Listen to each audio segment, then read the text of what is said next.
ஓம் ஸ்ரீ ஸ்ரீம். வணக்கங்க. அனைவரையும் மறுபடியும் சேனலில் சந்திப்பதில் மிக்க மகிழ்ச்சி அடைகிறேன். அனைவருக்கும் இனிய தீபாவளி நல்வாழ்த்துக்கள்.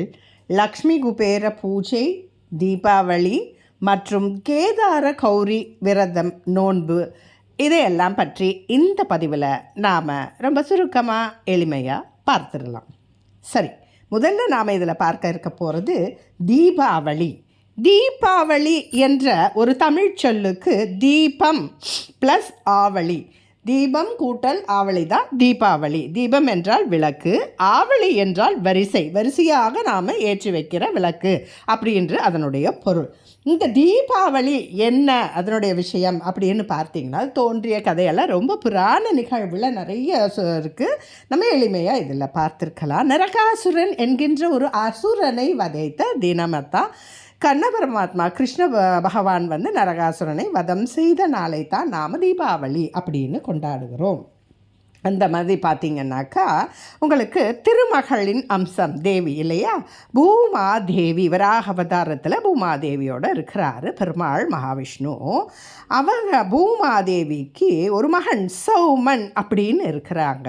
இப்பயும் பார்த்திங்கன்னா பிரக்யோதிஷ்பூர்னு ஒரு ஊர் இருக்குது உங்களுக்கு வடக்க. அந்த ஊரைத்தான் இந்த சௌமன் பௌமன் அப்படின்றவன் ஆட்சி பண்ணிட்டு வந்திருக்கிறான். அந்த பௌமன் அப்படின்னு பார்த்திங்கன்னாக்கா நிறைய தவம் புரிகிறான் பிரம்மதேவனை நோக்கி. அதற்கு வரம் கொடுக்க பிரம்மதேவன் அவன் முன்னே காட்சி தர, எனக்கு சாகா வரம் வேண்டும் அப்படின்னு பிரம்மதேவன்கிட்ட கேட்குறான். அப்போ பிரம்மதேவன் சொன்னார், எல்லோருக்கும் ஒரு கால நியதி உண்டு, யாருக்குமே அழிவு இல்லாத வாழ்வு கிடையாது, என்றாவது ஒரு நாள் அழிந்து தீர வேண்டும், அதற்குண்டான வேறு உபாயங்களை நீ கேள் அப்படின்னு சொல்லும்போது, நான் என் அன்னையின் கையால் தான் மடிய வேண்டும் அப்படின்ற மாதிரி ஒரு வரத்தை வாங்கிடுறான். யாராக இருந்தாலும் அம்மா பிள்ளைய ஒன்றும் பண்ண போகிறதில்லைன்ற ஒரு நினப்பில் அவன் அப்படி வாங்கிடுறான். அப்போ சரி, அன்னையின் கையினால் அழிவுன்னும் போது அவன் அந்த வரத்தை வாங்கின உடனே நிறைய அதர்மமான காரியங்களையும் ரொம்ப கொடுமைப்படுத்துகிறான், தேவர்களையும் மற்றவர்களையும். அப்போ அதற்கு ஒன்று ஒரு முடிவு இருக்கும் இல்லைங்களா. கிருஷ்ண பரமாத்மா சத்யபாமா அவளோடைய சேர்ந்து சத்யபாமாவால் ஒரு பானம் எய்யப்பட்டு இந்த அசுரன் அழிந்து போகிறான். அவன் முதல்ல மனிதன் நரனாக இருந்ததுனால அவனுக்கு நரகாசுரன், நரனையும் சேர்த்து அசுரனையும் சேர்த்து ஒரு பெயர். அதற்கு கிருஷ்ண பரமாத்மா அப்போ மூர்ச்சையாயிடுறாரு. அப்போ எழுந்து எண்ணெய் ஸ்நானம் எல்லாம் செய்கிறாங்க. அதனால தான் நாம் தீபாவளியை ஒட்டி எண்ணெய் ஸ்நானம் செய்கிறதும் ஒரு சிறப்பான விஷயமாக இருக்கிறது இன்று வரைக்கும்.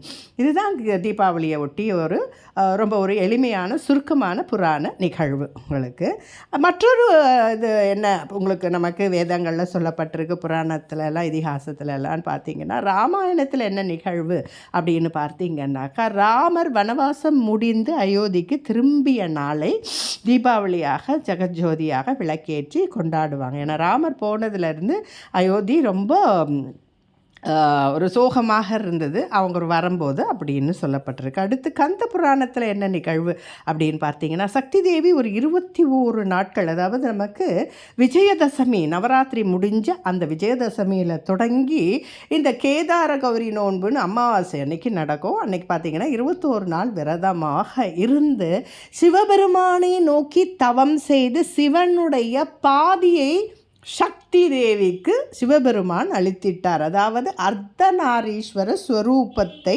அம்பாள் அடைந்தாள். சிவனின் பாதியாக சரிபாதியாக மாறிய தினம் இந்த கேதார கௌரி விரதம் இருந்து அம்பாள் அந்த வரத்தை பெற்றாள். இப்படி ஐக்கியமான சிவனும் சக்தியும் ஐக்கியமான அர்த்தநாரீஸ்வர வடிவம் பெற்ற நாள் அப்படின்னு கந்த புராணத்துலேயும் நமக்கு இந்த தீபாவளியை ஒட்டி பார்த்தீங்கன்னா நிறைய விஷயங்கள். முன்னெல்லாம் பார்த்தீங்கன்னா தீபாவளின்னாக்கா ஒரு 4-5 நாள் கொண்டாட்டங்களாக இருக்கும்.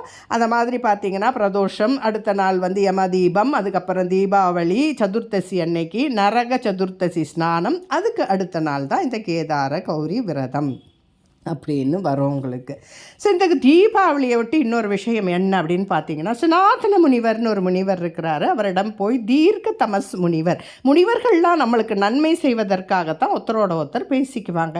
எல்லாமே ரொம்ப இருண்டு போன மாதிரி இருக்கே, நல்ல ஒரு பிரகாசமாக ஒளியாக வர்றதுக்கு என்ன செய்யணும் அப்படின்னு கேட்கும்போது அவர் சொல்கிறாரு, மகா பிரதோஷம் அன்று இறைவனை வணங்கி நாம் யம தீபம் எல்லாம் இட்டு வழிபட வாழ்வில் நமக்கு எப்போவுமே யம பயம் இருக்காது. அதற்கு பிறகு நரக சதுர்த்தசி ஸ்நானம் செய்து நாம் இறைவனை பூஜிக்க நாம் நரகம் புகாமல் இருப்பது மட்டும் இன்றி நம்முடைய முன்னோர்களையும் மேன்மை அடைய செய்யலாம். அவங்களுக்கும் நரகத்தில் இருந்தாலும் விடுதலை கிடைக்கும். இந்த மாதிரி பலன்கள் இந்த பூஜைகளுக்கு நிறைய உண்டு அப்படின்னு சொல்கிறாங்க. அது மட்டும் இல்லை, அந்த முனிவர் என்ன சொல்கிறாரு அப்படின்னு பார்த்தீங்கன்னா, அன்றைக்கி நாம் எந்த தண்ணியில் குளித்தாலுமே தீபாவளி அன்னைக்கு அந்த சதுர்த்தசி ஸ்நானம்னு சொல்லுவோம் இல்லைங்களா, காலையில் குளிக்கணும். அது அப்போ எந்த தண்ணியில் நாம் நீராடினாலும் அதில் கங்கை ஆவாகனமாகறன்னு சொல்லி ஒரு வரம் தந்திருக்கா. அதனால தான் நாம் கேட்போம், எல்லாரையுமே கங்கா ஸ்நானமாச்சா அப்படின்னு சொல்லி நாம் கேட்போம். சரி, அன்றைக்கி என்னெல்லாம் எதிலெல்லாம் இருக்குது அப்படின்னு இந்த முனிவர் சொல்கிறபடி பார்த்தீங்கன்னாக்கா, மகாலட்சுமிக்கு ரொம்ப பிடிச்ச மாதிரி நாம் இந்த கடலைப்பருப்பு போட்டு லட்டு சுழியம் இதெல்லாம் நாம் செஞ்சு அன்றைக்கி கும்பிடுறது தீபாவளி பலகாரம் ரொம்ப விசேஷம். அதை தவிர நமக்கு குபேரனுக்கு பிடித்த சாஃப்டான பொருள், ஏன்னா அவருக்கு பொக்கை வாயின்னு சொல்லுவாங்க இல்லையா குபேரனுக்கு, அது மாதிரி உக்களி இட்லி அந்த மாதிரி நம்ம அந்த சுழியம் இது மாதிரி வகைகளும் நாம் செஞ்சிடலாம். நம்ம அதுக்கு அடுத்த நாள் பார்த்திங்கன்னா நம்ம ஆனால் பொதுவாகவே இந்த தீபாவளி இந்த பண்டிகைகளுக்கெல்லாம் ரொம்ப மாக்கோலமிட்டு நாம் பூஜை பண்ணணும். அதுக்கு அடுத்த நாள் தான் நமக்கு வந்து பார்த்திங்கன்னாக்கா இந்த கேதார கௌரி நோன்பு அமாவாசை திதியில் வரும். இது வந்து சதுர்த்தசி திதியில் வரும். இதை தாண்டி பார்த்திங்கன்னா இன்னொரு பண்டிகையும் உங்களுக்கு வரும். அது பார்த்திங்கன்னா 4வது நாள் உங்களுக்கு நாக சதுர்த்தியும் நாகப்பஞ்சமி அந்த மாதிரியும் போட்டிருக்கோம். அன்றைக்கும் நாம் போயிட்டு நல்ல சிறப்பான பூஜைகளை நாம் நாகதேவதைகளுக்கு செய்கிறதும் நிறைய இடங்களில் நடக்கக்கூடிய விஷயம். சனாதன முனிவர் என்ன சொன்னார், எதிலெல்லாம் என்னெல்லாம் ஆவாகனமாகும் அப்படின்னு சொல்கிறாருன்னு பார்த்திங்கன்னா, நல்ல எண்ணெயில் லக்ஷ்மி தேவி ஆவாகனமாகும். அது லக்ஷ்மி தேவியோடைய ஸ்வரூபம். அந்த தேவி அதில் ஐக்கியமாயிடுறா. அன்னைக்கு தீபாவளி அன்னைக்கு காலையில் அரப்பு சியக்காப்பொடி இதிலெல்லாம் சரஸ்வதி தேவி ஆவாகனமாகிறா. சந்தனத்தில் உமாதேவியும் குங்குமத்தில் கௌரி தேவியும் ஆவாகனமாகிறா. புஷ்பத்தில் மோகினி, தண்ணீரில் கங்கையும், புத்தாடையில் மகாவிஷ்ணு ஆவாகனமாயிடுறார். இனிப்பு அந்த லேகிய மருந்துன்னு ஒன்று கொடுப்பாங்க தன்வந்திரி மகரிஷி, அதில் வந்துடுறாராம். இனிப்பு பலகாரமெல்லாம் இருக்கு இல்லையா, அதில் அமிர்தமும், தீபத்தில் பரமாத்மாவும், நெருப்பு பொறியில் ஜீவாத்மாவும் அருள் பாலிப்பார்கள். அதனால தான் நம்ம நெருப்பு பொறி பறக்க மத்தாப்பு பட்டாசு அப்போ கொளுத்து சொல்லுவாங்க. இதனால தான் நமக்கு இந்த பூஜையை பார்த்திங்கன்னா சதுர்த்தசி நேரம் எப்போ இருக்கோ அப்போ வருகிற பிரம்ம முகூர்த்தத்தில் தான் இந்த பூஜை நடக்கும். அப்போ பார்த்திங்கன்னா அதிகாலை 2 மணியிலேருந்து 6 மணி சூரிய உதயம் வரைக்கும் சதுர்த்தசி எப்போ இருக்கோ அப்போ தான் இந்த தீபாவளி பண்டிகையை நாம் கொண்டாடுவோம். அந்த வகையில் நாம் பார்த்தா திங்கட்கிழமை அன்னைக்கு அதிகாலையில் உங்களுக்கு சதுர்த்தசி திதி இருக்குது. அன்னைக்கு நாம் கங்கா ஸ்நானம் செய்ய வேண்டிய நேரம் அப்படின்னு பார்த்தீங்கன்னா ஒரு 2:30-3 மணி கூட ஆரம்பிச்சுக்கோங்க. 5:30க்குள்ளே அந்த இதை முடிச்சிடணும். அப்போ குளித்து நாம் புத்தாடையெல்லாம் அணிந்து கொண்டு அதற்கு பிறகு பட்டாசுகளை அந்த டயத்துக்குள்ளே ஒரு சின்ன வெடியாவது நாம் வெடிச்சிடலாம். ரொம்ப ஒன்றும் நம்ம பொல்யூட் பண்ண போகிறதில்ல. சின்ன வெடி நாம் வைக்க முன்னெல்லாம் நேச்சுரலாக இருந்தது உங்களுக்கு, அந்த பனை மரத்தில் இருந்தெல்லாம் செய்வாங்க. இப்போ எது கிடைக்கிதோ ஒரு சின்ன மத்தாப்பு கூட நாம் கொளுத்திடலாம். நாம் முந்தின நாளே நமக்கு உண்டான பலகாரங்கள்லாம் ரெடி பண்ணிவிட்டு அந்த காலையிலேயே நமக்கு இதெல்லாம் வச்சு நம்ம குபேரனுக்கு அந்த குபேர யந்திரம் போட்டு காலையில் மகாலட்சுமி குபேரனு இவங்களுக்கெல்லாம் இந்த நெய்வேத்தியத்தை வச்சிடணும். மாலை 6 மணிக்கு அப்படின்னு பார்த்திங்கன்னா உங்களுக்கு அன்னைக்கு நேரம் மாறி போகுது. அமாவாசை பிறந்துடுது. அமாவாசை வந்தால் நமக்கு நோன்புக்குண்டான நேரமாக அது மாறி விடுறதுனால நாம் அன்னைக்கு மாலையில் நம்ம குபேர பூஜையோடு சேர்த்து நாம் இந்த நோன்பு கேதார கௌரி நோன்பும் நாம் செஞ்சுக்கலாம்.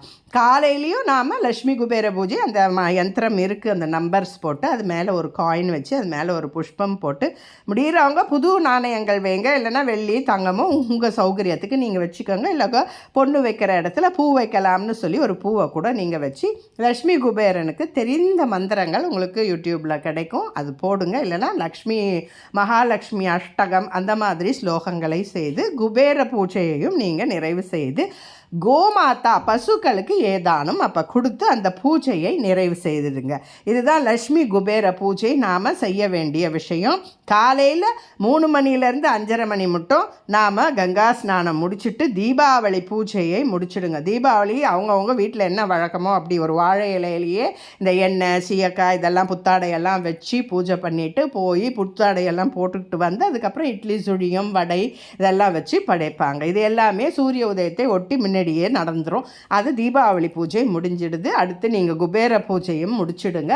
மாலை அமாவாசை 5 மணிக்கு மேலே வருது. அந்த 5 மணிலேருந்து மறுநாள் உங்களுக்கு செவ்வாய்க்கிழமை மாலை வரைக்குமே நீங்கள் 21ஆம் தேதி 20ஆம் தேதி மாலையிலிருந்து அடுத்த நாள் மாலை வரைக்கும் நீங்கள் நோன்பு எடுக்கலாம். கேதார கௌரி நோன்பு 21 நாள் அம்பாள் பூஜை பண்ணி அர்த்தநாரீஸ்வர வடிவம் கிடைத்தது இல்லையா, சிவனுடைய பாதியாக அம்பாள் மாறிய தினம்தான் அது. அப்போ நீங்கள் நோன்பு விஷயங்களை அந்த டைம்லேருந்து நீங்கள் செஞ்சுக்கலாம். இந்த 18, 19 ஏற்கனவே உங்களுக்கு சனி மகா பிரதோஷமும் அதுக்கு அடுத்த நாள் 19ஆம் தேதி அன்னைக்கு மாலையில் நீங்கள் கோயிலில் அந்த யமதீபம் போடுறது தந்தேராஸ் இதெல்லாம் முடிச்சுட்டு அடுத்த நாள் காலையில் தீபாவளி குபேர பூஜை மாலையிலேருந்து அடுத்த நாள் மாலைக்கு வரைக்கும் நீங்கள் நோன்பு விஷயங்களும் செய்யலாம். உங்களுக்கு நேரம் இல்லை அப்படின்னா தப்பில்லை, தீபாவளி மாலையிலையும் நீங்கள் குபேர பூஜைகளை லக்ஷ்மி குபேர பூஜை செய்யலாம். மறுபடியும் சொல்கிறேன், உங்களுக்கு சனிக்கிழமை அன்னைக்கு சனி மகா பிரதோஷம், அதற்கு பிறகு யமதீபம் செய்யுங்க. அதுக்கப்புறமா அடுத்த நாளுக்கு தீபாவளி பண்டிகை 20ஆம் தேதி அதிகாலையில், அதுக்கப்புறமா லக்ஷ்மி குபேர பூஜை செய்யுங்க, இந்த யந்திரத்தை போட்டு செய்யுங்க.